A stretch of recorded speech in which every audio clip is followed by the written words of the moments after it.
Hola.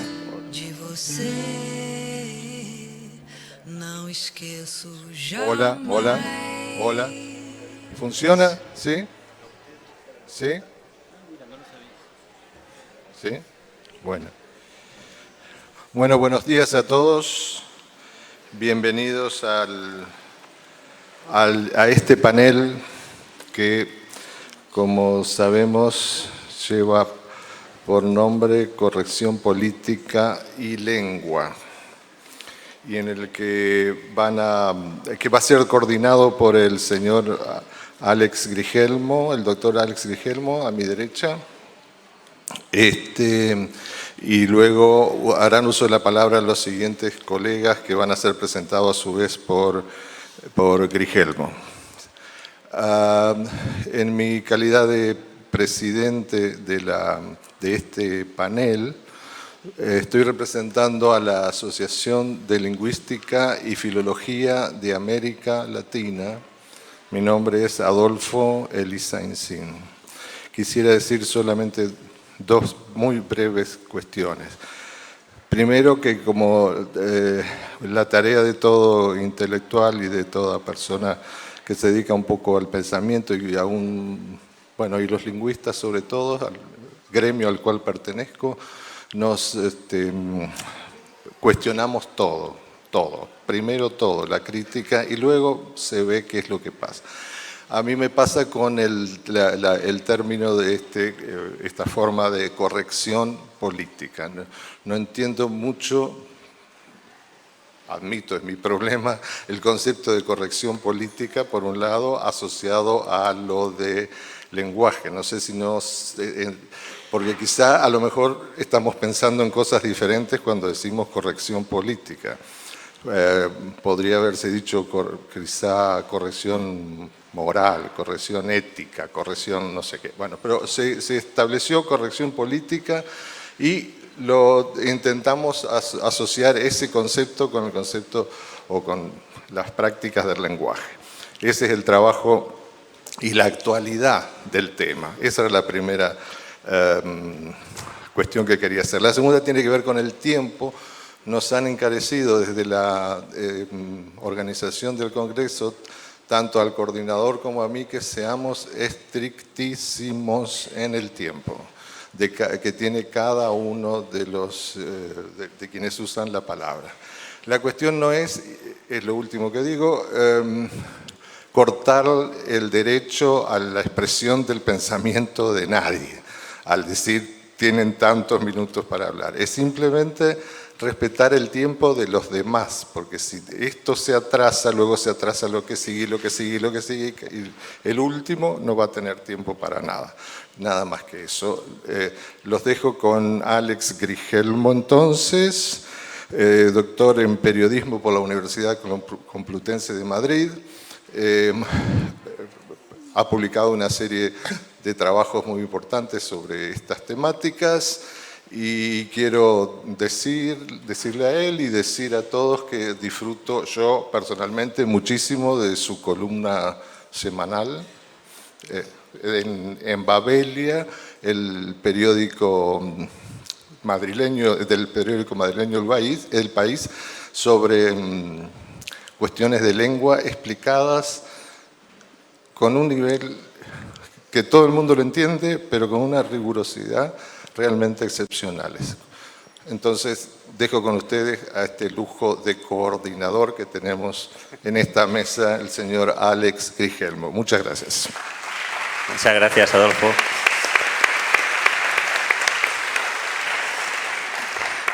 Buenos días. El pasado febrero, un niño llamado Julen cayó a un pozo en España de 100 metros de profundidad por un agujero de 25 centímetros de diámetro y quedó atascado, se suponía, al fondo del pozo. Se montó un operativo de 300 personas para rescatar a Julen y finalmente, después de horadar un pozo paralelo, se llegó al lugar donde se encontraba el niño. Estaba sin vida. Y en los periódicos se utilizaron fórmulas como hemos encontrado el cuerpo de Julen, se ha llegado al cuerpo sin vida de Julen, hemos llegado hasta Julen, pero había muy pocas menciones de la palabra cadáver. Porque, claro, asociar la palabra cadáver con un niño nos produce un choque eléctrico, ¿no? Estuve mirando en Google, en las informaciones, y después de cruzar el nombre de Julen, el nombre de la localidad donde había ocurrido, y alternativamente las expresiones cadáver de Julen y cuerpo de Julen, encontré que cuerpo de Julen o fórmulas similares daban 5,4 millones de resultados, mientras que cadáver asociado a Julen daba 167.000. O sea, 5,5 millones casi contra 167.000. Bueno, eso también es lenguaje políticamente correcto. Llamar cuerpo sin vida al cadáver de un niño, por una cuestión de sensibilidad. Incluso el delegado del Gobierno, la autoridad de la provincia de Málaga, donde ocurrió el asunto, habló de que el juez había procedido al levantamiento del cuerpo, que es una fórmula extraña, porque siempre pensamos, el levantamiento del cadáver nos viene a continuación, ¿no? Se dio esa sustitución por lenguaje políticamente correcto. Bueno, eso también es lenguaje políticamente correcto, es decir, el lenguaje que conduce a la piedad, a ser educados también, a no nombrar palabras que son desagradables. Y, por otro lado, el lenguaje políticamente correcto conduce a la ocultación de la realidad y a los eufemismos que implican una manipulación del lenguaje a menudo desde el poder. Bueno, este es el marco en el que vamos a conversar. Esta sesión debe terminar a la 1:00. Si cada uno de los 4 intervinientes habla 13 minutos, habrá un turno para preguntas. Y las preguntas deben ser muy breves y muy concisas para que haya tiempo a que otras personas intervengan. Así que, con estas consideraciones, doy la palabra en primer lugar a Pedro Álvarez de Miranda, que es académico de la lengua en España, miembro de la Real Academia Española y catedrático en la Universidad Autónoma de Madrid. Adelante, Pedro. ¿Se oye? Sí. Muchas gracias, Alex. Buenos días. Voy a tratar de ceñirme al tiempo estipulado. Tengo que hablar de corrección política. Ese sintagma, corrección política, es obviamente un calco del sintagma equivalente en inglés, political correctness, que según el maravilloso diccionario de Oxford es un sintagma que se documenta ya en 1805. En fecha muy temprana, aunque el valor que tiene hoy lo adquirió mucho después, ¿no? A finales del siglo XX. Perdón, sí, a finales del XX. El fenómeno al que hace referencia la corrección política está estrechamente relacionado con un hecho, con un fenómeno lingüístico mucho más antiguo y que también tiene un nombre antiguo. Me refiero a una palabra que ya ha empleado Alex Grigelmo, que es la palabra eufemismo. El eufemismo, a su vez, está relacionado con la interdicción lingüística, con el fenómeno del tabú.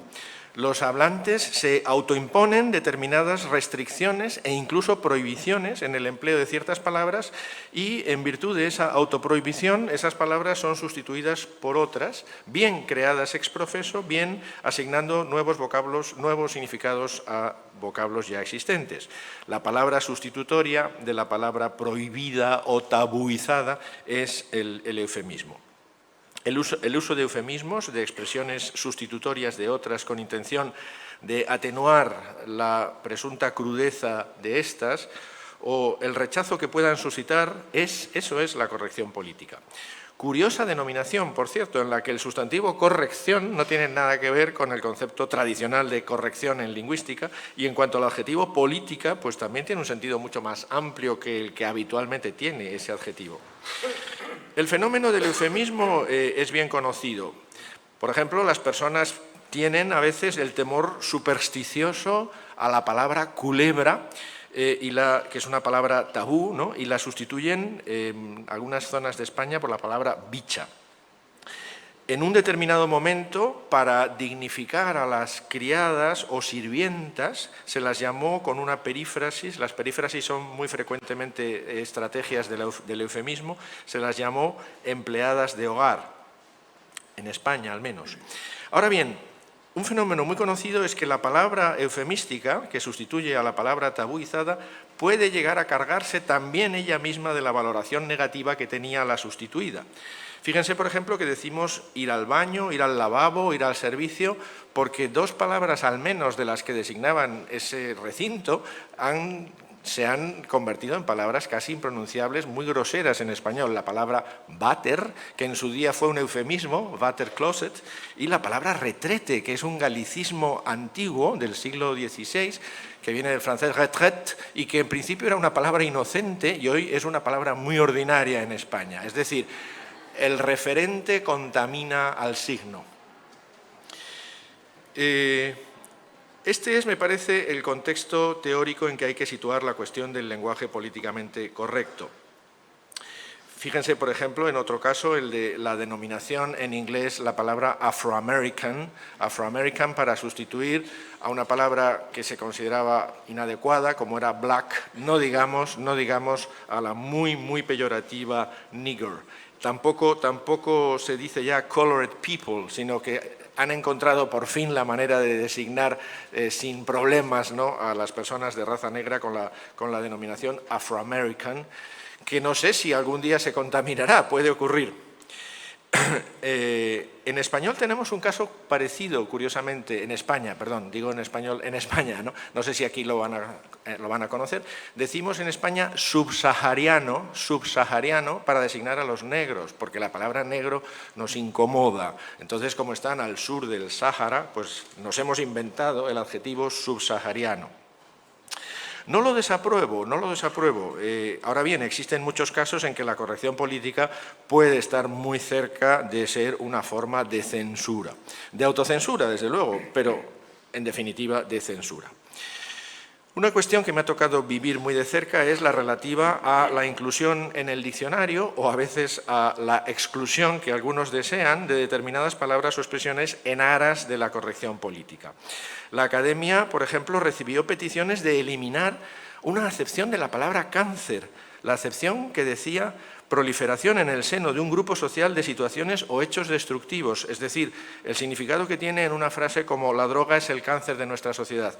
Y quienes pedían su eliminación es porque aducían la fuerte carga peyorativa esa fuerte carga peyorativa del uso de la palabra cáncer podía influir negativamente en la percepción del cáncer por parte de los afectados por la primera acepción, es decir, por la enfermedad. Una señora que estaba casada en segundas nupcias nos dijo que quitásemos estaba casada en segundas nupcias y quería mucho a los hijos de su esposo, y nos dijo que quitásemos una acepción de la palabra madrastra, la acepción que dice madre que trata mal a sus hijos, porque decía que... Pero la academia le contestó que la suya era la primera, que era mujer del padre de una persona nacida de una unión anterior de este. Y le dijo también que la Academia no es responsable del éxito de Cenicienta y de Blancanieves. Es decir, la culpa es de Blancanieves y de Cenicienta, no de la Academia. La embajada de Japón nos protestó a la Academia por la inclusión en la palabra kamikaze de una acepción que decía terrorista suicida. Y la cambiamos, la suavizamos un poco, quitamos terrorista y pusimos persona que lleva a cabo un atentado suicida. En fin, fue muy conocido, en España fue muy conocido y muy comentado el caso de la palabra gitano, que tiene un significado muy negativo y que las colectividades gitanas pretendían que desapareciera. Es evidente que cuando un lexicógrafo incluye en un diccionario acepciones negativas, por ejemplo, las de las palabras negro o judío, no está incurriendo en ninguna forma de racismo. En tanto que notarios del uso, los lexicógrafos no son responsables de los hechos a los que el uso ha llegado. Hay una frase muy bonita de Ortega que dice lo siguiente: son curiosos estos obesísimos libros que llamamos diccionarios, vocabularios, léxicos. En ellos están todas las palabras de una lengua y, sin embargo, el autor de ellos es el único hombre que cuando las escribe no las dice. Cuando escrupuloso anota los vocablos estúpido o mamarracho, no los dice de nadie ni a nadie. Es decir, el lexicógrafo no es responsable de los significados peyorativos de las palabras. La Academia, tanto en el prólogo de 2001 como en el prólogo de 2014, ha tratado de persuadir a los usuarios del diccionario de que esto es así, pero desgraciadamente los usuarios no suelen leer los preliminares del diccionario.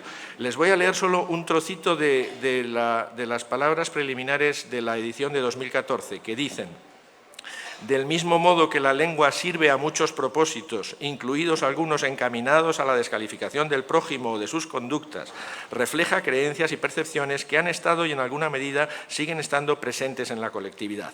Naturalmente, al plasmarlas en un diccionario, el lexicógrafo está haciendo un ejercicio de veracidad, está reflejando usos lingüísticos efectivos, pero ni está incitando a nadie a ninguna descalificación, ni presta su aquiescencia a las creencias o percepciones correspondientes. Es decir, no podemos confundir al medio con el mensaje, ¿no?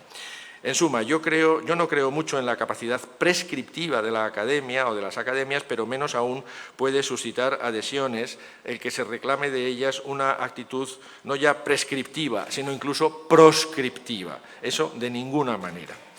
Está bastante extendida la percepción, que yo no comparto, de que el léxico se empobrece. Pues bien, hay que reconocer que la actuación de esta llamada corrección política más bien redunda en un enriquecimiento del léxico, en un aumento de las posibilidades comunicativas. Pues lo cierto es que las nuevas denominaciones no consiguen arrumbar por completo a las viejas, sino que unas y otras terminan conviviendo entre sí. Cuando se redactó la Constitución española, como no se quiso hablar de naciones, al hablar de la articulación de los territorios, no se quiso decir las naciones y regiones que integran el Estado, se habilitó un valor prácticamente nuevo y, desde luego, atenuador de la palabra nación, que fue nacionalidad, ¿no?, en sustitución de nación. Y la Constitución española habla de las nacionalidades y regiones. Claro que este valor de la palabra nacionalidad no ha arraigado, no ha llegado a calar en el uso cotidiano, desde luego. En España hemos evitado durante mucho tiempo la palabra independentismo para conjurar lo que implica. Ahora, sin embargo, la situación en Cataluña es ya tan descarnada que sí la usamos, pero la evitación de independentismo suscitó la acuñación de otros términos como soberanismo, el rescate de otro que era secesionismo, etc. Es decir, que a la complejidad de la política le vienen bien estas baterías de sinónimos o de parasinónimos y, en consecuencia, como ven, el léxico, lejos de empobrecerse, más bien se enriquece. En fin, creo que no puedo eludir en esta mesa la cuestión del sexismo lingüístico, que tiene mucho que ver con la corrección política. Voy a decir únicamente que la postura que me parece más sensata al respecto es la que ya hizo suya la Academia Española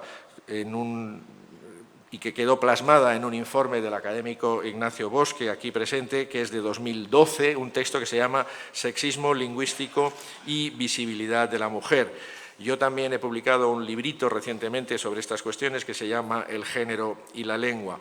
Es curioso lo del lenguaje inclusivo, porque en realidad, desde luego, yo es una denominación que no comparto. Preferiría hablar de lenguaje no sexista, porque curiosamente el adjetivo inclusivo a lo que le cuadra perfectamente es a la palabra masculino. Es el masculino el que es inclusivo.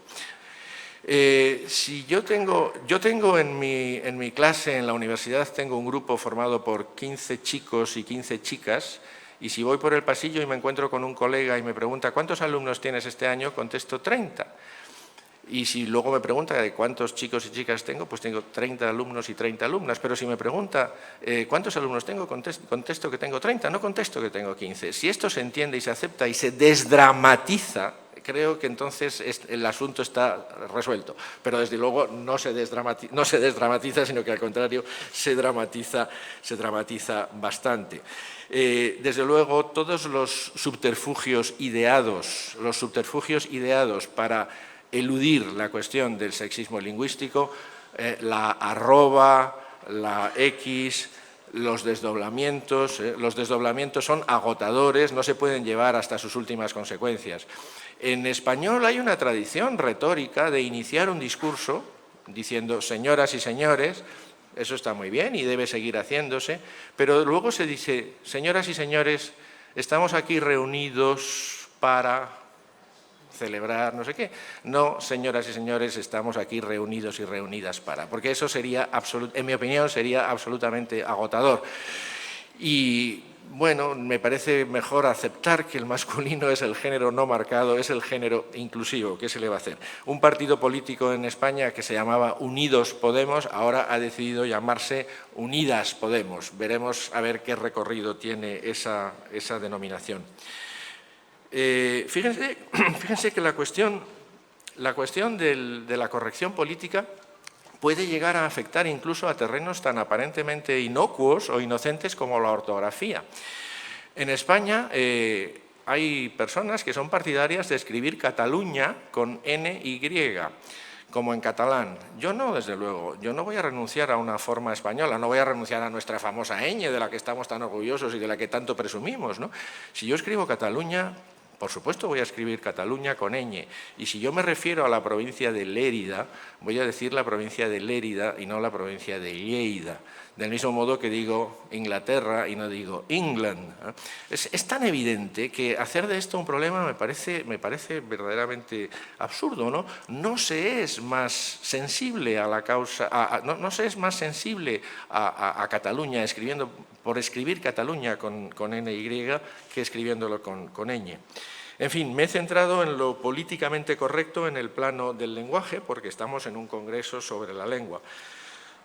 Me queda solo añadir que si mi rechazo por limitador y por censorio al lenguaje políticamente correcto es el que es, mucho más peligroso me parece el pensamiento políticamente correcto.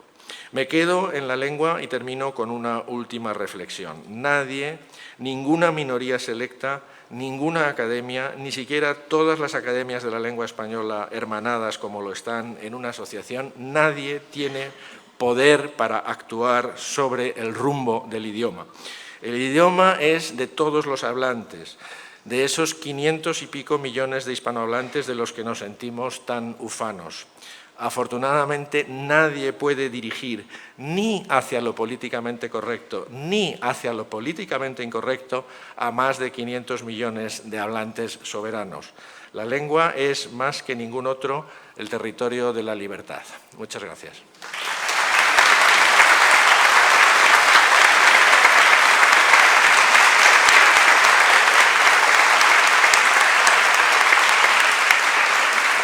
Muchas gracias Pedro. Vamos según el horario previsto, creo que un minutito por encima, pero si seguimos así conseguiremos que a menos 20, menos cuarto, abramos un turno de preguntas. Tiene la palabra ahora Yvonne Bordelois, ensayista y poeta argentina que ha desarrollado una muy fructífera carrera académica en Francia, Estados Unidos, Holanda, además de en Argentina. Adelante, Yvonne. Gracias. Confieso, muchas gracias por haberme invitado, estoy muy contenta de estar acá. El Teatro San Martín se llevó las palmas por su hermosura y la restauración que le hizo mi amigo arquitecto Fabio Grementieri, pero esta sala me parece muy bonita y estoy muy contenta de estar esta mañana con ustedes. Confieso que al recibir el título del panel que debía integrar me acongojé. La política no es lo mío y la corrección menos. Se me ocurrió entonces, para salir del paso, que podría examinar ante todo la estructura semántica de esta curiosa frase o sintagma, para hablar en estilo pedante, corrección política. Pero no pude menos que empezar recordando a Albert Camus. El apego a la corrección es síntoma de un alma mediocre. Para empezar, correcto no es nunca un adjetivo encomiástico. Decir de un autor que es un escritor correcto nunca suena alabanza.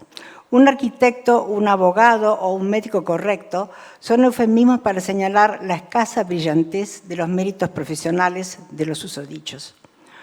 Un amante correcto es una pura contradicción y una segura catástrofe.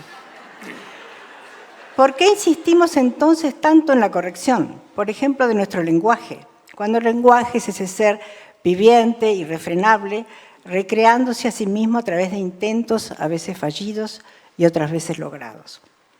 El tema de la corrección viene de lejos y por sus frutos lo conocemos. Daré un ejemplo en materia de corrección gramatical para explicarlo mejor. En mi escuela argentina, en tiempos de mi niñez, hace ya mucho tiempo, teníamos una maestra que se empeñaba en que habláramos de tú y otra que quería que pronunciáramos la elle.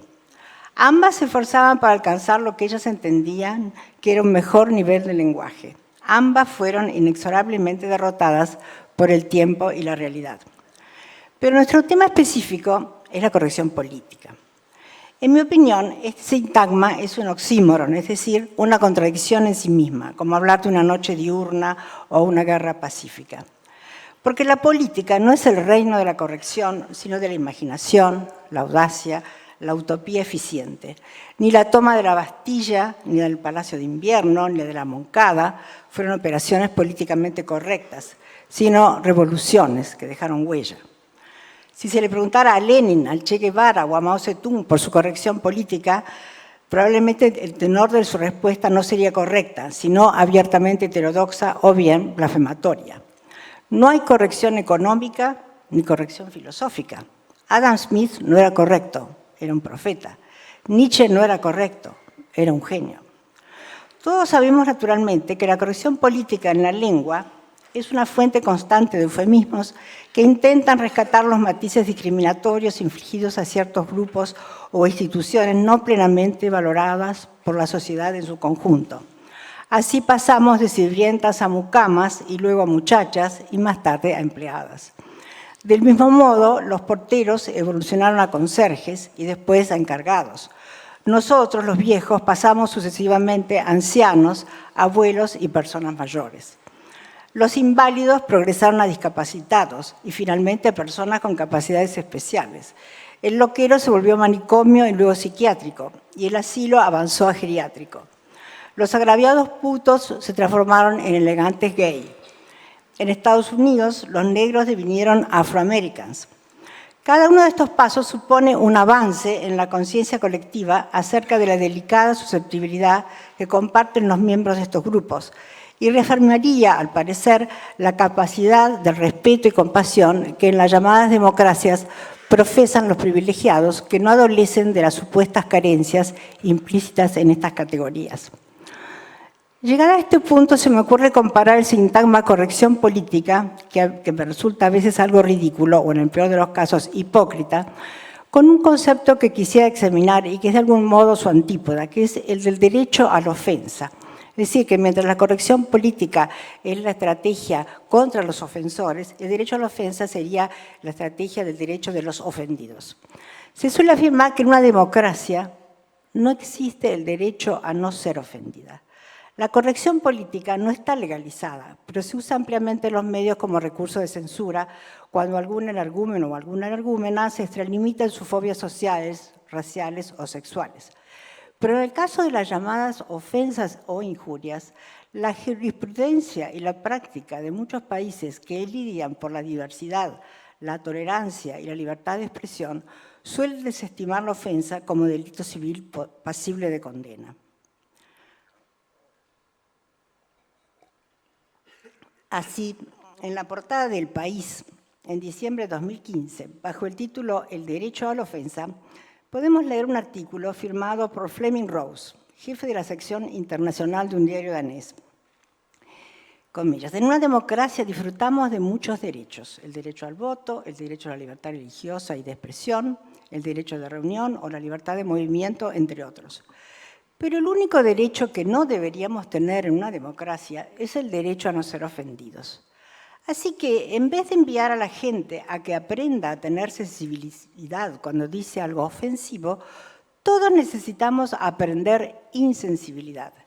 Necesitamos más tolerancia a la crítica si queremos que la libertad de expresión sobreviva en un mundo globalizado. Comillas. No sé si estas palabras son políticamente correctas. Sé que me inquietan. Cristo decía a los fariseos, ustedes dicen que no hay que matar. Yo digo que el que llama imbécil a su hermano debe ser condenado por el Sanedrín. lo que significaba, a su juicio, que en la ofensa verbal hay una semilla de ataque mortal que se debe reconocer y evitar. No es de mi competencia, por cierto, afirmar ni proponer a qué nivel debe procederse en esas materias, pero como hablante del español y profesante de la libertad de expresión, debo decir que me sorprende el que se diga, desde un sitial internacional, que nuestra convivencia civil exige el aprendizaje de la insensibilidad para tragar ofensas y eximir a ofensores.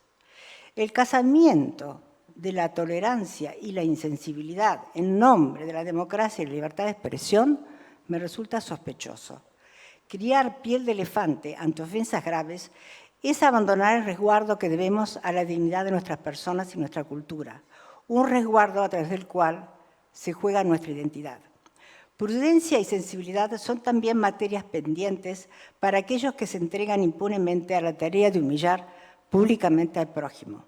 Cuando el insulto, el agravio y el desprecio circulan hoy masivamente, envenenan ese clima que, según Spinoza, es la razón de ser de un Estado cuya finalidad no es solo establecer el orden, sino asegurar esa libertad que posibilita la amistad entre las personas. La insólita discriminación que sufrimos hoy en los Estados Unidos, los hispanohablantes, por el mero hecho de hablar nuestra lengua nativa, es un buen ejemplo de ofensa que no debiéramos pasar por alto. No solo la corrección política, sino el sentido común y la convicción de lo legítimo de nuestros derechos inalienables deben posibilitar socialmente el derecho a la ofensa y desalentar a quienes ultrajan gratuitamente, no solo a sus adversarios, sino al lenguaje y a sí mismos, permitiendo con el insulto permanente la atmósfera verbal que habitamos. Si así fuere, estaríamos en el camino de la paz que todos anhelamos y en la que todos deseamos confluir.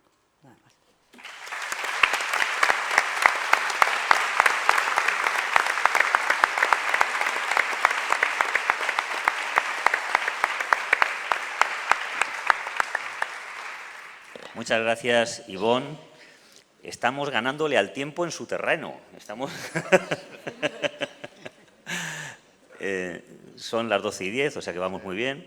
Tiene la palabra ahora Jorge von de Brieder,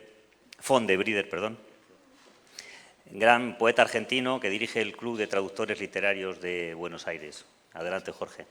Hola, buenos días.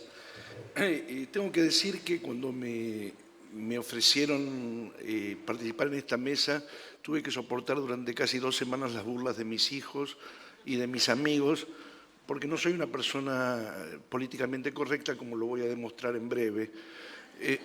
Por otro lado, yo me dedico exclusivamente a poesía, ensayo y traducción, con lo cual mis reflexiones sobre la lengua pasan fundamentalmente a través de ese tamiz, y ese tamiz incluye justamente, en tanto traductor y en tanto escritor, pensar en las políticas de la lengua y pensar también en términos de lo que suelen ser los mercados editoriales. Por eso rompo el hielo y voy directamente a la médula del asunto. Mi ponencia se llama Panhispanismo, las cosas por su nombre o espejitos de colores.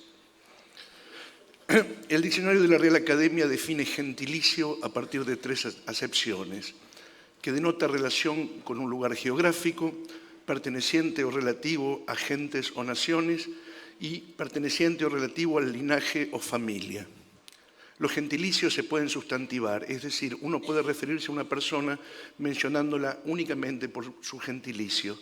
Por caso, soy porteño, habitante de la ciudad de Buenos Aires, y no bonaerense, como nos llaman genéricamente en España, que es como se nombra a los habitantes de la provincia de Buenos Aires, que no es la ciudad de Buenos Aires.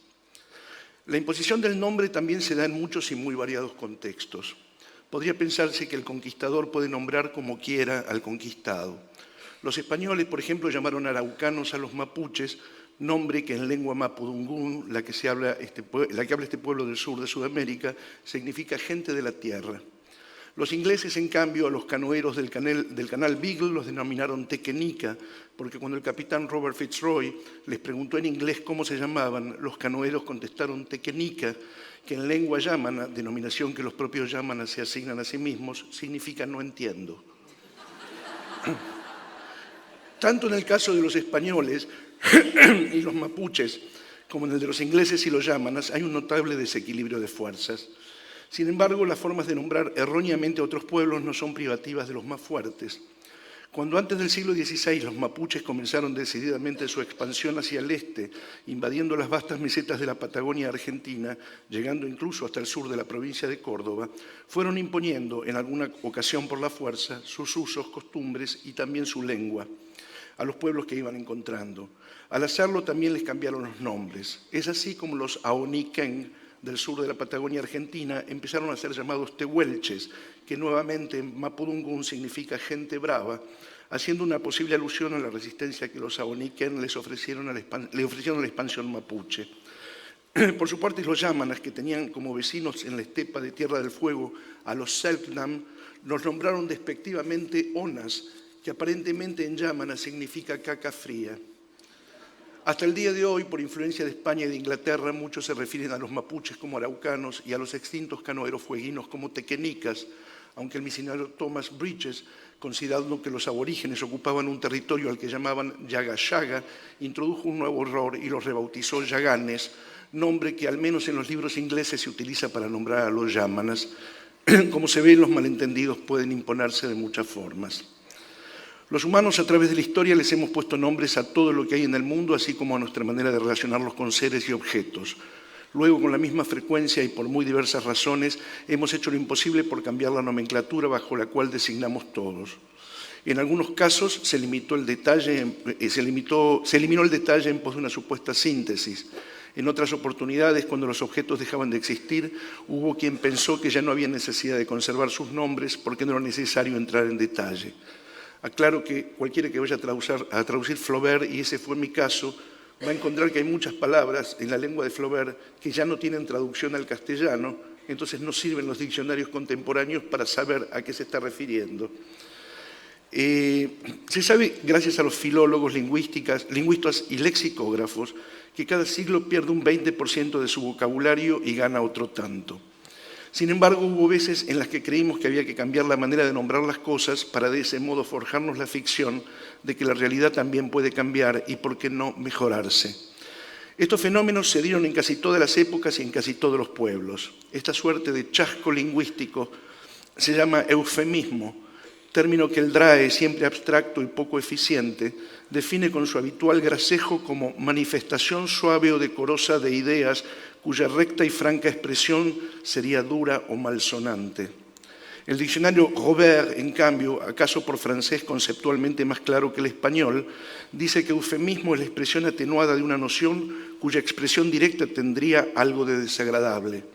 Y da como ejemplo la palabra desaparecido por muerto, lo cual en Argentina es del todo pertinente. El diccionario Webster, a su vez, con verdadero pragmatismo anglosajón, señala que un eufemismo es la sustitución de una palabra o expresión que podría ofender o sugerir algo desagradable por otra inofensiva o agradable. Y ofrece ejemplos: en lugar de guerra, conflicto armado; en lugar de morirse, estirar la pata. Dice, en realidad en inglés dice kick the bucket. Por múltiples razones, en algún momento de la década de 1980, los eufemismos engendraron en los Estados Unidos la corrección política, término que se usa para describir el lenguaje, las políticas o las medidas destinadas a evitar ofender o a poner en desventaja a miembros de grupos particulares de la sociedad. Esa práctica surgió tal vez como uno de los frutos más espurios del protestantismo, cuando los progresistas decidieron comprarse una buena conciencia llamando afroamericanos a los negros y americanos nativos a los indígenas. Ahora bien, más allá de la justicia que mucha gente lee en esos cambios, no cabe duda de que son una demostración más de la hipocresía de ese país. Se trata, como puede verse, de eufemismos con el culo sucio. ¿Por qué? Porque la naturaleza cosmética de esos cambios no oculta la denominación administrativa de la población, clasificada en varias categorías realmente alarmantes: caucásicos, afroamericanos, asiáticos, latinos. Lo cual en buen castellano significa blancos, negros, aquellos que vienen del Extremo Oriente, los que hablan castellano y son morochos. Así uno bien podría concluir que un noruego de Lillehammer y un italiano de Taormina son lo mismo, o que un estudiante etíope de Paso y un bluesman de Chicago son lo mismo, o que un turco de Esmirna y un japonés de Osaka son lo mismo, o que un puertorriqueño, un mexicano, un chileno, un paraguayo o un argentino son lo mismo. Al hacer esto, los estadounidenses muestran la hilacha y convierten a cualquier mexicano en una eventual espalda mojada, a todo árabe en terrorista y a toda persona de piel oscura en negro, que ya sabemos lo que significa en Estados Unidos. Por contagio y en paralelo, todo el mundo empezó a preocuparse por la corrección política. Así todos los ciegos empezaron a ser no videntes y todos los minusválidos empezaron a tener capacidades especiales. Lo que en principio se pensó como una forma de evitar la exclusión, la marginación o el insulto hacia aquellas personas discriminadas, especialmente por cuestiones de pertenencia étnica o de género, pasó a abarcar los más diversos aspectos de la cultura, dando lugar al florecimiento de las residencias para la tercera edad por asilos geriátricos y ya en el mundo de la economía a las reducciones de personal por despidos y la racionalización de recursos por rebaja de sueldos y en el mundo de la guerra los daños colaterales por víctimas civiles. Es de extrañar que haya una marca de pañales para adultos que se llame Plenitud. El tema es amplio y por tanto inabarcable en los 10 minutos que dispongo para esta ponencia. Me centro entonces en un concepto cuya malversación dio lugar a un eufemismo que se ha escuchado mucho en los pasillos durante estos días y que cumple la función del hueso pelado con un poco de carne, como para quien lo recibe no se muera completamente de hambre, el panhispanismo. Muchas personas, la mayoría de ellas españolas, nombran a la lengua en que me estoy manifestando español. ¿Por qué llamarla así? ¿Porque es la lengua mayoritaria de España? Entiendo que se trata del dialecto de Castilla, apenas un territorio que durante la conquista de la península fue imponiéndose militar, política y económicamente sobre otros territorios hoy españoles en los que se hablaban otras lenguas, algunas de ellas bastante distintas del castellano e incluso más sofisticadas. Se me ocurre luego que al decirle español al castellano se deja fuera al gallego, al catalán, al vasco y a otras variedades igualmente españolas de las lenguas que se hablan en España. Si esto fuera así, uno bien podría considerar que otros españoles nativos que no hablan castellano como primera lengua no son necesariamente tan españoles como los españoles que solo se expresan en castellano, lo que equivaldría a considerar los españoles de segunda. Hay entonces aquí un problema político que se filtra en el campo de la lengua y que merece algún detalle. Si no, podría pensarse que las regiones donde en España se hablan otras lenguas son territorios ocupados y que español es únicamente la variante madrileña, que por cierto no incluye a la andaluza de la que Madrid suele burlarse. Ni hablar de Latinoamérica, donde hablamos distintas variedades de castellano contrastadas con las de los pueblos que nos precedieron en esos territorios y con aquellos que emigraron a nuestras ciudades. Yo en esta mesa no estoy hablando español, sino mi variante de castellano, que es la rioplatense. Y en la película Roma de Alfonso Cuarón se habla la variante de la Ciudad de México. Por cierto, esta última parece muy difícil para los españoles que debieron subtitular frases como si se quieren quedar, esa es la regla, y poner si os queréis quedar, esa es la regla, cuando ese film se proyectó en España.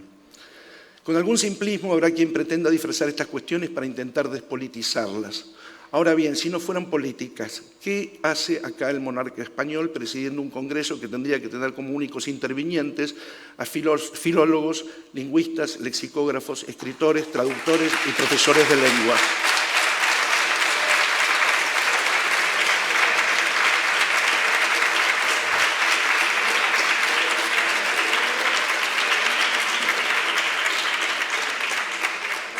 ¿Preside el rey de España los congresos de los dentistas, de los tintoreros o de los reposteros?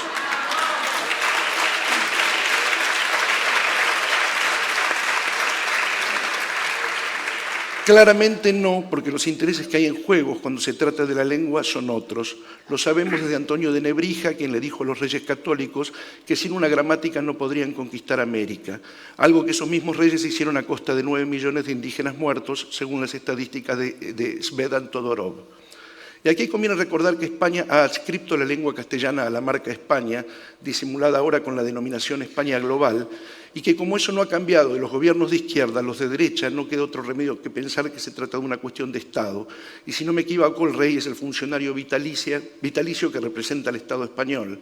Y cuando uno se pregunta por qué todo esto, aparece súbitamente la economía, la lengua considerada como bien de consumo a través de diccionarios y gramáticas generadas por la Real Academia Española, cursos y métodos de evaluación impulsados por el Instituto Cervantes, libros publicados por las multinacionales españolas, exámenes cobrados a través de los buenos oficios de Telefónica de España y lo más odioso, las correcciones gratuitas de la Fundeu, Fundación del Español Urgente, que como todo el mundo sabe debiera saber, son el fruto del acuerdo y participación del Banco BBVA y la Agencia EFE.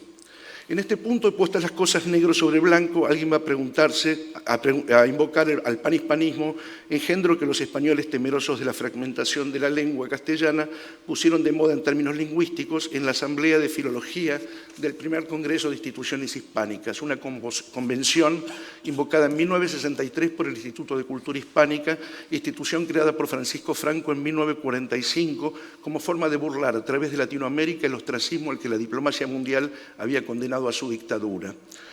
¿Acaso con algo de esto en mente, entre las conclusiones de una de las comisiones de ese congreso, más precisamente la dedicada a la unidad del español, se lee: la comisión considera que toda acción rectora del futuro de la lengua española, tendente a la deseable unificación de la lengua cultivada, debe hacerse con un absoluto respeto a las variedades nacionales tales como las usan los hablantes cultos y teniendo en cuenta que la unidad idiomática no es incompatible con la pluralidad de normas básicas, fonéticas y otro tipo de caracterización. A alguien se le ocurrió llamar a esto política lingüística panhispánica, eufemismos por seguimos haciendo lo que queremos. Porque a la fecha solo ha servido para que las editoriales españolas rechacen las traducciones hechas por latinoamericanos con el pretexto de que son malas, para que la Fundeu se meta donde no la llaman haciendo continua presión para que los medios latinoamericanos adopten los usos lingüísticos impuestos por la Real Academia, etc. Mientras tanto, muchas de las palabras del diccionario de la Real Academia indican americanismo o argentinismo o mexicanismo, pero nunca españolismo, como si lo que se hablara en España fuera la norma y lo que se habla de este lado del Atlántico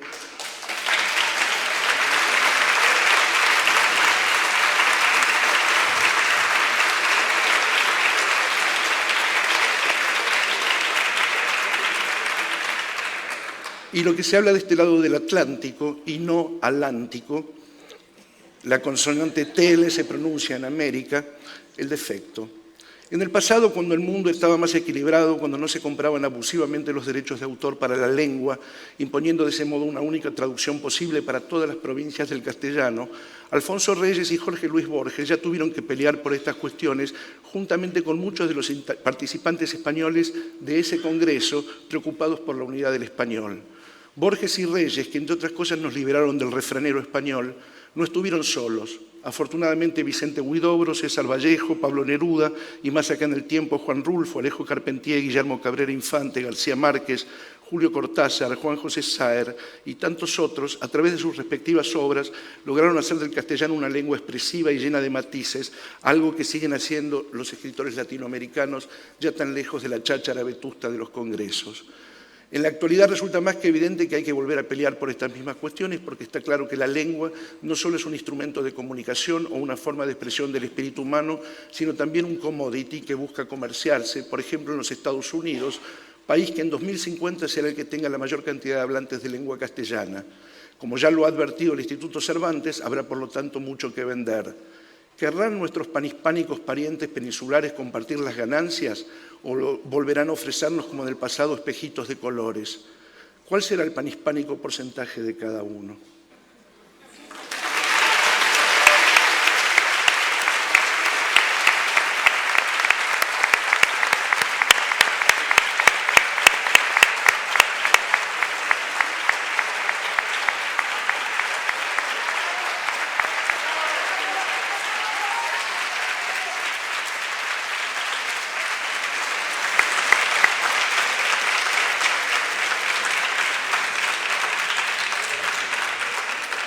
Muchas gracias, Jorge. El tiempo nos ha ganado un poquito de terreno, pero ha sido porque ha habido que incluir los aplausos. Terminamos con Jorge Volpi, escritor mexicano, ganador del Premio Alfaguara 2018. Buen amigo, Jorge, adelante. Muy buenas tardes, muchísimas gracias por la invitación a estar en este congreso. Empiezo diciendo algo que creo que es al mismo tiempo políticamente correcto y políticamente incorrecto, depende de cómo se vea. Y es que me parece que esta es la única mesa en todo el Congreso de la Lengua en donde se habla, donde se puede hablar sobre el sexismo en la lengua. Y no deja de ser un poco extraño y quizá un poco incómodo que estemos aquí 5 hombres y solo una mujer.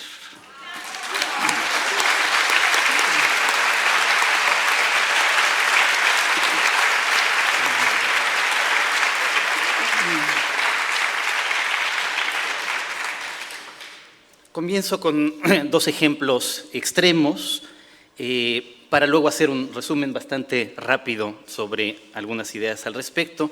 Tuve ocasión de publicar un texto largo hoy sobre este mismo tema en Clarín, gracias a la generosidad de Matilde Sánchez, entonces quizá ahí pueda explayarme más. Aquí voy a ser sumamente puntual. Retomo un ejemplo del que ya se ha hablado, que tiene que ver con lo políticamente correcto, con el lenguaje políticamente correcto. Es como el término viejo, que en algún momento tenía una connotación positiva, empezó a cargarse de connotaciones negativas, al menos para algunos, y fue transformado en anciano. Anciano tenía connotaciones positivas, derivadas sobre todo de tradiciones antiguas, y aún así volvió a cargarse negativamente y se transformó en adulto mayor. Y luego, en un extremo que tuvimos en México hace unos años, durante el gobierno del presidente Vicente Fox, decidió crearse un instituto para los viejos, ancianos y adultos mayores y darle un nuevo nombre que Jorge ya mencionaba antes en el mismo sentido, y llegó a llamarse Instituto para los Adultos en Plenitud. De tal manera que parecería que la corrección política logra el elixir de la larga juventud. Pero frente a este ejemplo tenemos uno mucho más drástico. Ruanda, 1994. El exterminio Tutsi por parte de los Hutus provocó 800,000 muertes. Todos los especialistas sobre el tema reconocen que una de las razones que permitió que vecinos asesinaran a machetazos directamente a sus vecinos fue el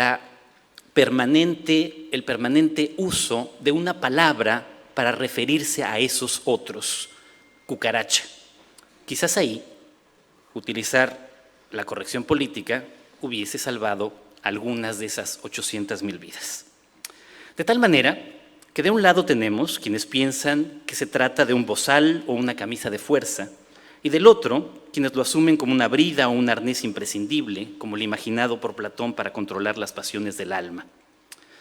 Como todos los grandes problemas de nuestro tiempo, pensemos por ejemplo en Me Too y su dilema entre la seguridad jurídica de un lado y la necesidad de visibilizar la violencia de género del otro, el debate en torno al lenguaje políticamente correcto presenta un dilema clásico entre dos valores enfrentados: la libertad de expresión, por una parte, y la necesidad de frenar la discriminación sufrida por numerosas comunidades e individuos a través del lenguaje, por otra. Por desgracia, quienes protagonizan el enfrentamiento son los extremistas y fanáticos de ambos bandos.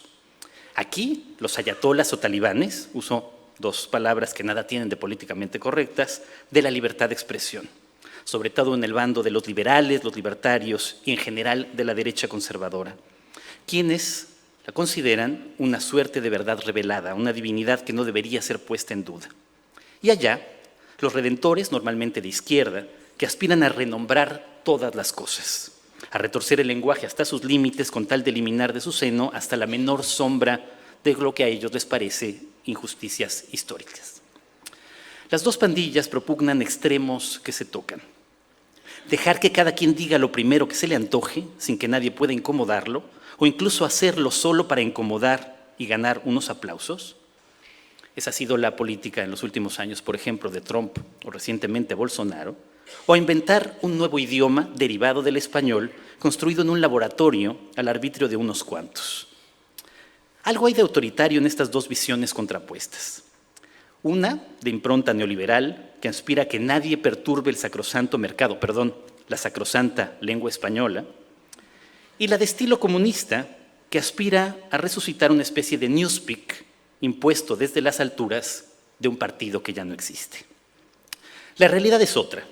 Ni la libertad de expresión es sagrada, en todas partes tiene límites precisos, a veces legales y a veces derivados simplemente de la costumbre, ni es posible reinventar la lengua por decreto, esperando que sus hablantes sigan dócilmente las directivas de unos cuantos.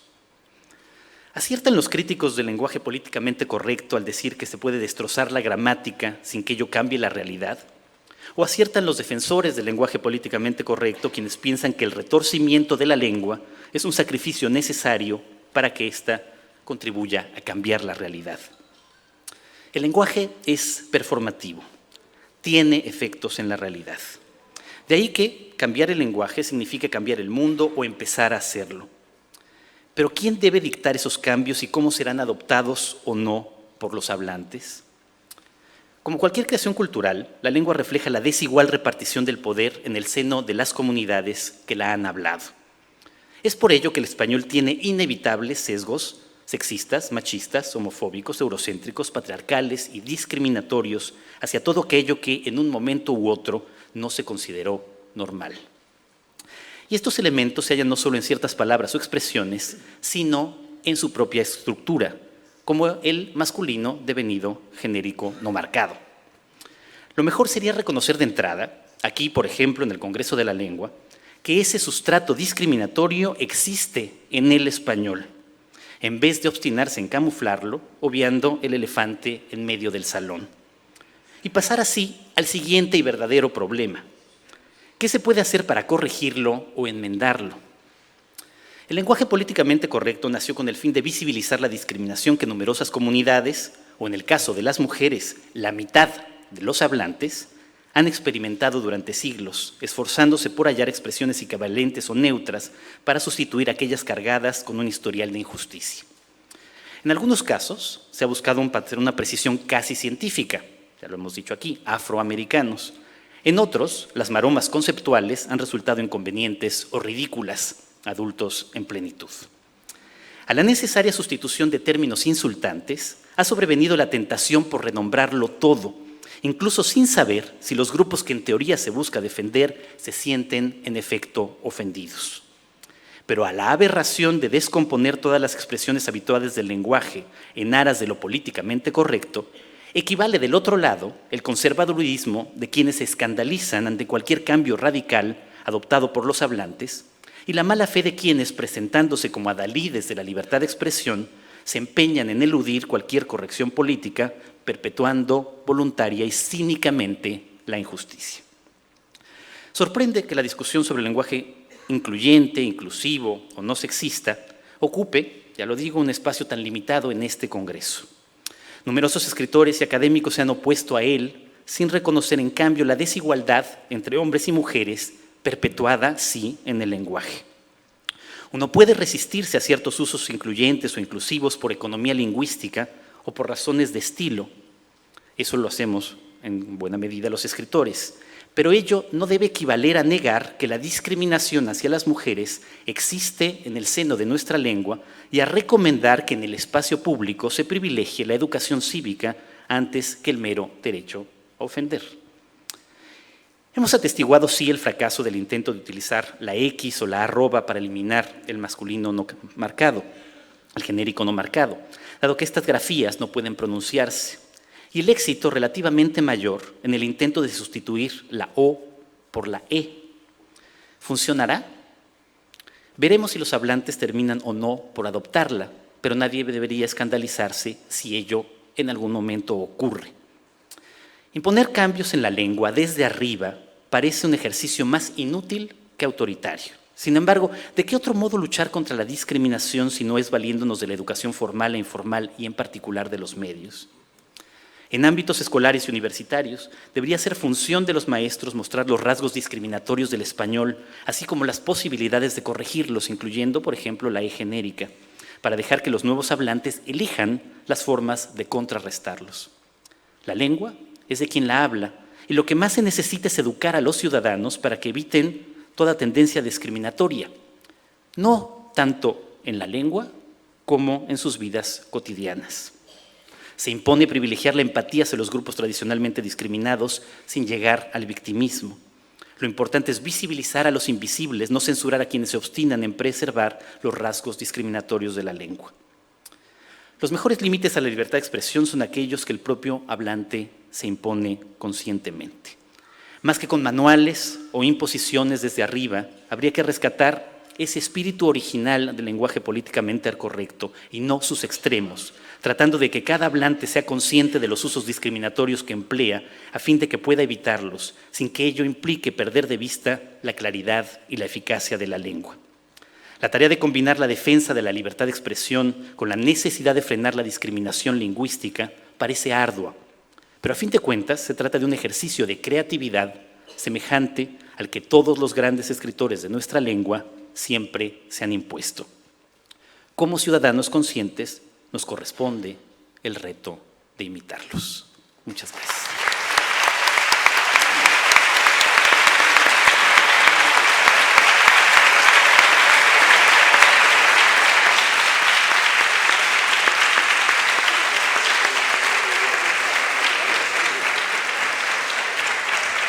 Muchas gracias, Jorge. Cuando hablabas de que en la mesa solo había una mujer, me mirabas a mí. Es ella. Yo estoy aquí igual que tú, ¿eh? Bueno, quizás sea el único panel de todo el Congreso que acaba antes de tiempo. Podemos felicitarnos por ello. Bueno, en las costumbres parlamentarias existe la contestación por alusiones. Y puesto que tenemos en la mesa un miembro de la Real Academia Española, yo creo que vale la pena concederle el derecho a la respuesta por alusiones si él desea utilizarlo, y si no, pasamos inmediatamente al coloquio. Sí, muchas gracias. Sí, bien, no solo como miembro de la Real Academia Española, sino probablemente sencillamente como español. Sí, desde luego he empezado a tomar algunas notas porque hay algunas afirmaciones del señor von der Brieder que creo que merecen algún comentario.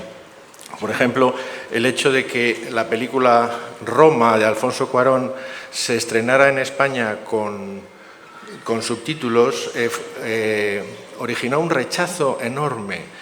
Yo escribí una carta al país protestando por ello, porque me sentí ofendido de que me tradujeran al español de España el español de México. De manera que eso fue una torpeza de la distribuidora que en España fue recibido con rechazo. A mí me parecía muy mal precedente que una película de cualquier país de hispanoamericana se subtitulara en España, y era absolutamente innecesario. Todos entendíamos perfectamente el español de México y nos distraían los subtítulos al sustituir, qué sé yo, enojarse por enfadarse. Oiga usted, que no soy tan tonto, no hace falta que me diga usted que enojarse significa enfadarse.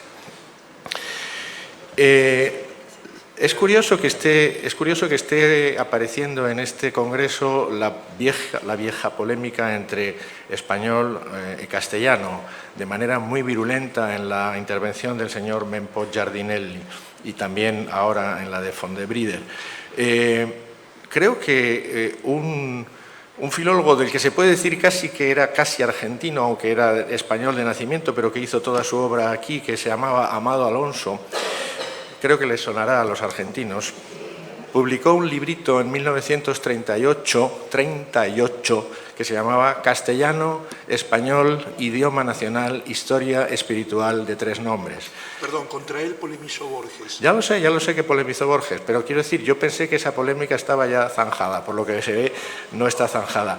El hecho de que la denominación español no sea tan avasalladora como pudiera parecer es... La comprobación de eso la tenemos en el hecho mismo de que no haya sucumbido del todo, sino ni muchísimo menos la denominación castellano, a diferencia de lo que ocurrió con italiano, que desbancó completamente a toscano, y a diferencia de lo que ocurre con English, que se acepta en muchos países anglohablantes sin que sean territorios de Inglaterra. Pero en fin, yo desde luego utilizo alternativamente, según las circunstancias, según en los contextos, utilizo indistintamente español y castellano.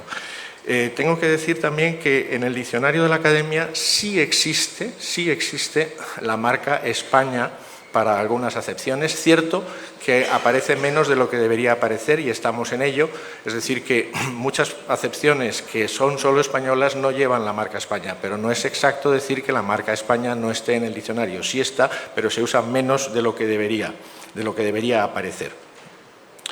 También quería decirle que el rey de España inaugura muchos congresos de todo tipo, y que a mí me pareció muy bien la presencia en la inauguración del presidente Macri. Lamento que al señor von der Brieder le molestara la presencia del rey, porque a mí no me molestó nada en absoluto la presencia del presidente Macri. Bueno, yo le quiero decir...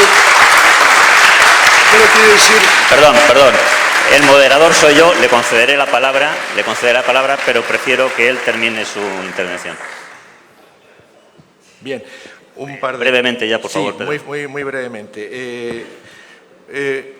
¿Funcionará, se preguntaba el señor Volpis, ¿funcionará lo de la E? ¿Funcionará lo de la E?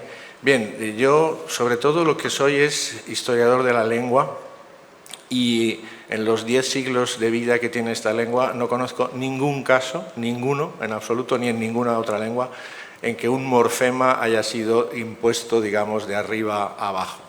La terminación O viene del latín la terminación A viene del latín a. El latín tenía 3 géneros, masculino, femenino y neutro. El español, las lenguas románicas prescindieron del neutro. Sería milagroso que de repente, por arte de magia, apareciera un tercer morfema. Chi lo sa, como dicen los italianos, pero yo creo, casi me atrevo a profetizar que eso no va a prosperar, porque las lenguas no evolucionan a golpe de decreto. Nada más. Muy bien. Jorge. Sí. Con un poco más de brevedad. Con un poco más de brevedad. La presencia del presidente Macri me parece tan impertinente como la del rey. O sea, no es una cuestión con el rey de España, es una cuestión con que esto es un congreso que necesita de otro tipo de gente. Eso por un lado. Luego, los cambios en el diccionario de la academia son muy lentos. Hace muchos años que nosotros venimos padeciendo americanismo, argentinismo y todo lo demás, y muy pocos los que españolismo aparece subrayado. Faltan muchas cosas. La última aldea de España, o el nombre del gentilicio de la última aldea de España, no lleva ninguna nota, pero de pronto en ciudades donde hay más de 1 millón de habitantes en América Latina, dice para el gentilicio peruanismo, mexicanismo o lo que sea. Hay ahí una cuestión para tratar. Y por último, hay una cuestión política en llamar castellano a la lengua esta, como yo creo haberlo dicho. Nuevamente, ¿qué tan español se siente un catalán? Algunos mucho y otros muy poco. Entonces me parece que vale la pena justamente contemplar esa circunstancia y contemplar ese mismo tipo de circunstancia. Piense usted que España es el 4º país de lengua castellana. Vale decir, hay otros países que tienen muchos más hablantes de castellano que España y que sin embargo no intervienen en las decisiones que se manejan en España. Y digo una última cosa, sería fantástico, y yo le creería las buenas intenciones cuando el Instituto Cervantes, por ejemplo, esté dirigido por latinoamericanos, conjunto con españoles, porque finalmente cuando a mí me invita alguien del Instituto Cervantes a hacer algo en cualquier parte del mundo, es el gobierno de mi país el que lo paga, y es el gobierno de mi país el que me aloja, y es el gobierno de mi país el que me da viáticos.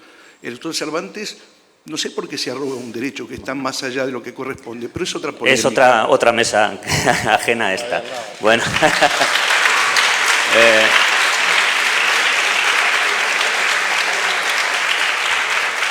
Bueno, hasta aquí las intervenciones. Aportaré simplemente un dato. En las constituciones de los países de América donde se dice la lengua oficial es, aquellos que dicen la lengua oficial es, la mitad dice el castellano y la mitad dice el español. O sea que tenemos polémica para años. Y es normal que en Argentina haya surgido ese movimiento sobre les niñes y la E, porque es el país donde están les luthiers. Y eso lo entendemos. Intervenciones del público.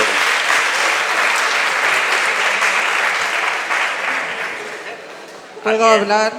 Acá arriba. Necesitamos a alguien que... Acá, doctor Grigelm. Ah, perdón. Entiendo que los turnos de palabra los entregan las personas que llevan los micrófonos, porque va a ser lo más práctico. Exacto. Con los focos de acá no vemos apenas arriba, o sea que puedo... Adelante.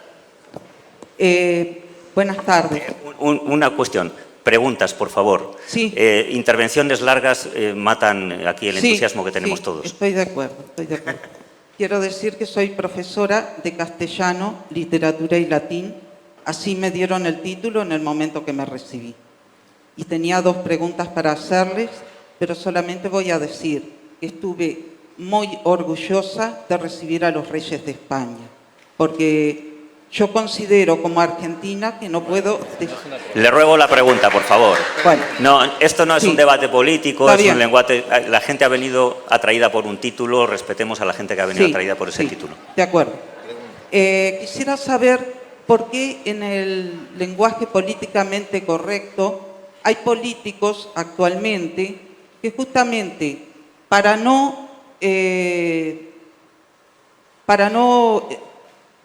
que los voten, porque así me lo han dicho esos políticos, no es por comentarios, para que los voten comienzan a usar las vecinos, vecinas, ciudadanos, ciudadanas, y realmente se está produciendo un desdoblamiento innecesario cuando... Si la Real Academia, si nuestra Academia Argentina de Perdón, Letras... le voy a retirar la palabra porque no hace ninguna pregunta. La pregunta es, ¿por qué se usan los las? A ver, lo siento, pero es el pacto, lo siento mucho, pero es mi obligación. Me pagan por eso, muy poco. Bueno. Muy buenas tardes, yo seré sucinto. Nada más decir, un amigo mío, nuestro, salmantino, mexicanista, español, especialista en la obra de Jorge Volpi aquí, en una ocasión, hace muchos años, me dijo, pero vosotros habláis, no habláis el español normativo. Y le dije, Tomás, nosotros hablamos en México el español enriquecido.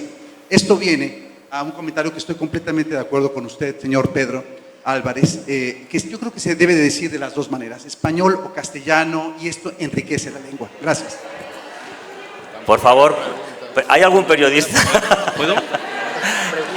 Don Ignacio Bosque, por favor. Muchas gracias, muy brevemente. ¿No les parece que han omitido un factor importante en la discusión sobre el lenguaje inclusivo?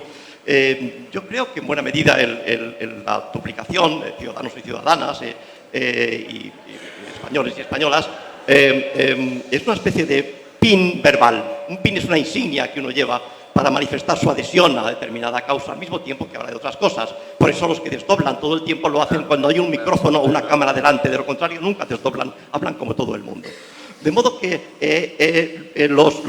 por cierto, en España los políticos de izquierda que tienen muchos años de experiencia, no voy a citar nombres, pero de izquierda y con muchos años de experiencia, nunca desdoblan. Y no lo hacen porque no tienen que examinarse de nada, porque no tienen que estar manifestando a cada momento su adhesión a una determinada causa.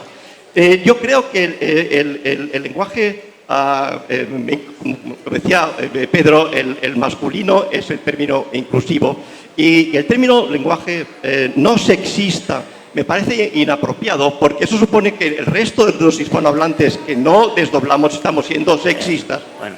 Sí, perdonen un momentito. Supongan que alguien manifiesta... ¿Puedo terminar? Vamos a ver, Sí, muy brevemente, por favor. Que alguien manifiesta su adhesión al movimiento homosexual ondeando la bandera arcoiris. Tiene todo su derecho a hacerlo. Lo que no puede hacer es llamar homófobo al que no se pasea por la calle con esa bandera. De modo que desdoblen lo que quieran, usen todas las es que quieran, hablen como les parezca y veremos qué ocurre en el futuro con esos usos. Pero, por favor, los que hablamos como todo el mundo no somos sexistas. Muchas gracias. Les ha hablado a ustedes Ignacio Bosque, eminente gramático, autor o coordinador de la nueva gramática española, y he considerado interesante respetar su intervención y no cortar como las anteriores, dado que ha sido mencionado en la mesa y he considerado que tenía derecho también por alusiones a responder. Esa es la explicación. Se puede estar de acuerdo o no, por supuesto. Tengo que ir improvisando. ¿Más intervenciones? Sí, bueno, lo mío sí es una pregunta. Yo voy a hablar como profesora también. La pregunta es desde profesora y desde parte de una revista que es para docentes acá en la ciudad de Córdoba. Y después de escuchar de que esto de que el tercer morfema no tiene un progreso, digamos. Es una opinión personal, pero esa opinión personal, ese tercer morfema, ¿está discutido de alguna manera en la RAE, en la Real Academia? Contesto. No sé, lo que he dicho yo del morfema, da un poco, me resulta un poco raro llamarlo así, pero en fin, el morfema E es que, veremos a ver. Desde luego, creo que es un tema más de actualidad en Argentina. Voy a hablar hacia el micrófono, porque si no, me parece que es, por lo que me han dicho, es un tema más de actualidad en Argentina, desde luego que en España. En España no lo utiliza absolutamente nadie. Entonces, ¿qué ocurrirá? ¿Prosperará la E en Argentina? Es curioso porque además ese morfema E tiene ya una cierta propensión a la polisemia, a significar dos cosas distintas. Si no estoy equivocado, hay quienes utilizan les niñes para incluir a los niños y a las niñas, y también he oído o leído en alguna ocasión una entrevista de una persona de un colectivo homosexual que reclamaba la E para referirse a ese colectivo homosexual que trataba de romper el binarismo genérico, es decir, la aparición de un tercer género gramatical al servicio de un tercer sexo. Bueno, yo, desde luego, me limito a observar las cosas con una prudente distancia. Probablemente, yo creo que ninguno de los que estamos aquí contemplaremos el triunfo de un nuevo morfema E. Pero la misión de los lingüistas y de los historiadores de la lengua es hacer historia de la lengua y no futurología.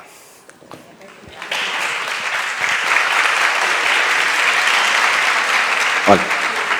A ver, yo quería decir algo con respecto a la E del todes. Respeto mucho la expresividad del grupo feminista, y soy feminista yo también, pero también soy lingüista y, como decía Saussure, las palabras no vienen solas, vienen siempre estructuradas en contextos, y entonces me pregunto cuál es la extensión de la regla del todes. Vamos a decir, ¿los funcionarios estaban muy contentes? O en un título de diario podemos decir, los delincuentes fueron atajados por la policía. ¿Cómo decimos? ¿Hasta dónde llega? ¿Y qué pasa con los adjetivos? No solamente pasa con los nombres, pasa con los artículos, pasa con los adjetivos. Y yo no veo que en eso haya una claridad o haya una extensión. El todes lo comprendo, lo demás me parece a mí que es todavía muy, parte del reino de la futurología. Eso es todo lo que quiero decir.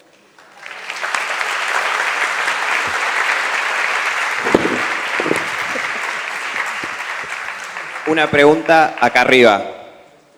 Acá, sí. Principalmente para el señor Pedro Álvarez, la pregunta sería: ¿en qué sentido cree que este cambio del nuevo morfema de la E viene de arriba hacia abajo? Que es, digamos, él se expresó en que en la historia nunca ha observado que un cambio rinda frutos o prolifere cuando viene de arriba hacia abajo, pero yo no veo de qué manera viene de arriba hacia abajo este cambio. Quizás podría explicar un poco más. Bueno, ni de arriba a abajo, ni de abajo a arriba, ni de derecha a izquierda, ni de izquierda a derecha. Es que en la historia de ninguna lengua ha aparecido, por arte de magia, déjeme que emplee esa expresión, un morfema nuevo. Lamento decir que no conozco ningún caso en la historia de la lengua en que por la voluntad explícita de algunos hablantes haya aparecido lo que usted llama el morfema E. Yo repito, no voy a seguir especulando sobre algo que pertenece al terreno para mí de la fantasía. Repito, el morfema O viene del latín y el morfema A viene del latín a, y no sé de dónde va a salir el morfema E. En ninguna lengua ha ocurrido tal cosa. Si esto ocurre, será una novedad extraordinaria para la lingüística, una novedad extraordinaria. Jorge von der Brieder.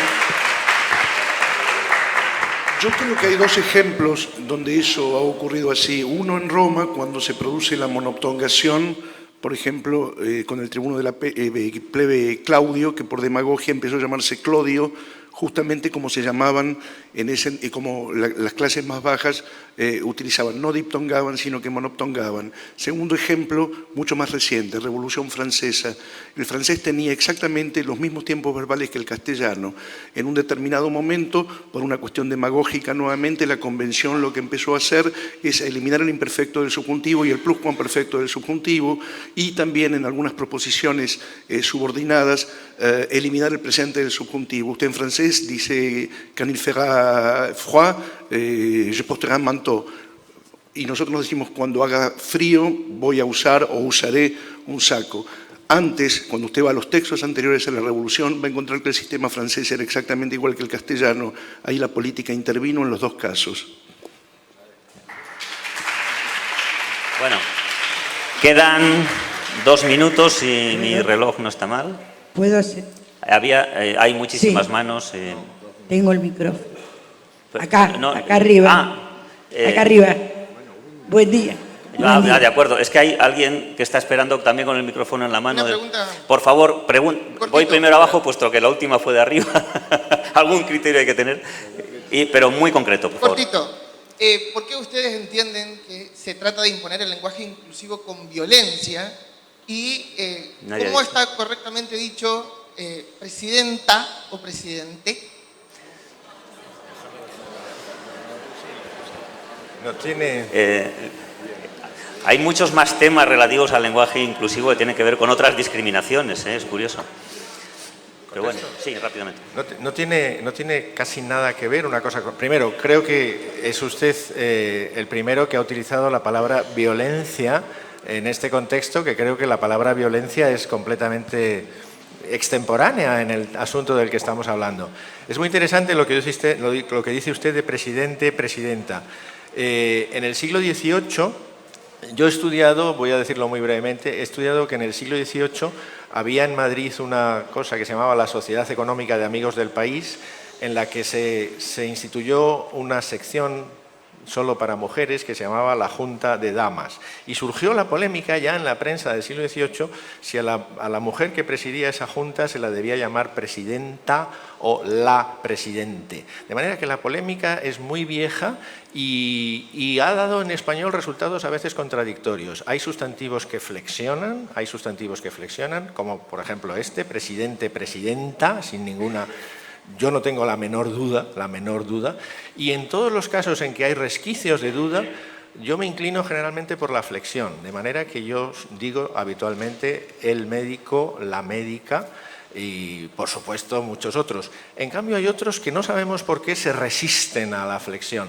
Por ejemplo, estudiante, que termina en NTE, igual que presidente, evidentemente nadie está tan loco como para decir, creo, por ahora, estudianta. Sí, sí, vale. Entonces lo retiro. Hay que decir otra cosa. Nadie se opuso nunca a que hubiera sirvientes y sirvientas. El problema vino cuando hubo una persona que fue presidenta. ¿Piensan ustedes a qué se debió? Bueno, salvo que la organización, que no sé quién es, por cierto, diga otra cosa, va a ser la última pregunta. Yo hace ratito he estado pidiendo la palabra. La organización dice que es la última pregunta. No, yo he estado pidiendo la palabra hace rato. Hola. Perdón. A ver. Perdón. Yo dije arriba, y venga, por favor, una pregunta más. Somos latinos, podemos tener unos límites difusos, ¿no? Arriba primero y después abajo. Gracias. Quería preguntarle a la mesa qué pensaba. Hay del fenómeno que se produce en Netflix, este programa digital que tanto usamos con las películas, donde sí hay traducción, diría uno, subtitulado del español al castellano, al menos en la función que se usa en Buenos Aires. Si la mesa piensa algo sobre el fenómeno que tiene Netflix en este punto, una de sus funciones es la traducción. Digo, el subtitulado. ¿La mesa piensa algo?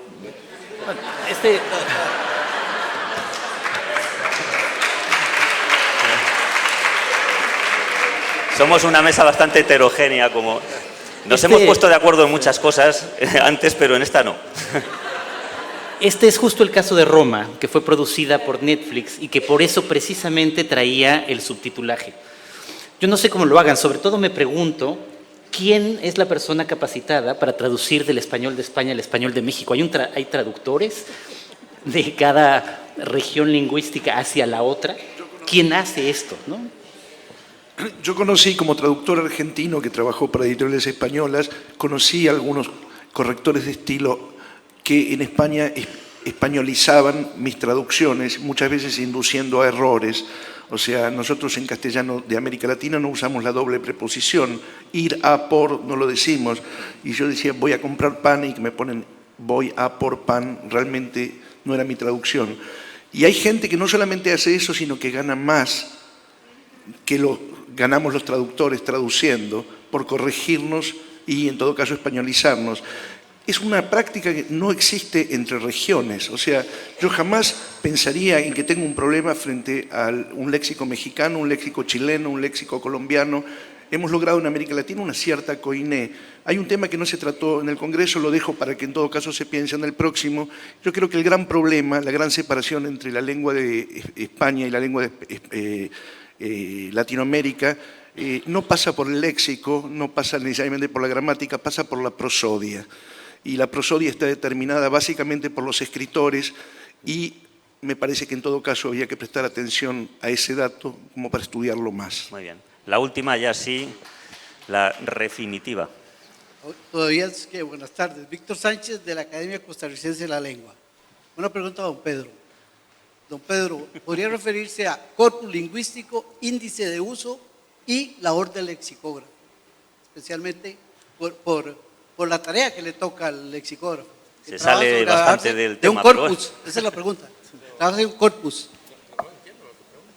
Pero esto me parece que se sale completamente del tema que estamos. Lo pueden hablar ahora. Obviamente es por la descripción individualmente. del lexicógrafo.